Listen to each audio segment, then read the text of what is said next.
আজকে আমি তোমাদের সাথে একটা নতুন রকমের ভিডিও শেয়ার করছি।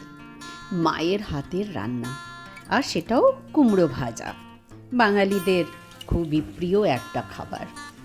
সবার জন্য মা খুব প্রিয় হয়।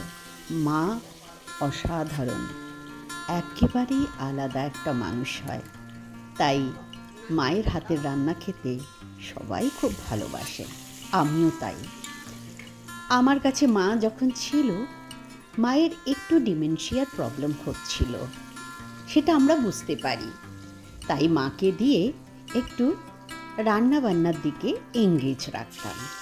কিন্তু অবাক জিনিস কি যেন, সে কোনো রান্নাই ভোলেনি। প্রত্যেকটা রান্না কিন্তু তার মনে ছিল, কিভাবে কি করতে হবে, কি দিতে আছে, হ্যাঁ কি দিতে হবে, আমাকে কিছুই বলে দিতে হয়নি।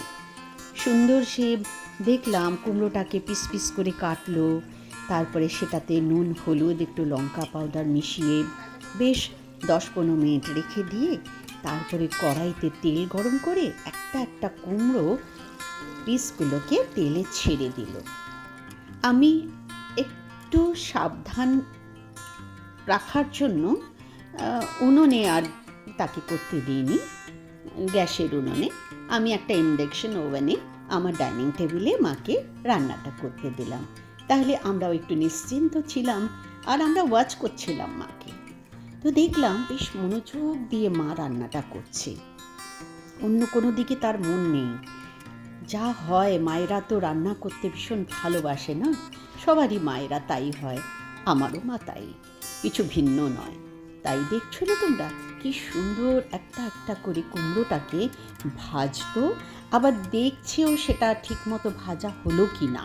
তো তাই একটু ওয়েট করে সে একটা একটা করে সমস্ত কুমড়ো ভেজে তারপরে সেই কুমড়োগুলোকে যখন হয়ে গেছে ভাজা, একটা থালার উপরে সব কটা কুমড়ো তুলে নিল।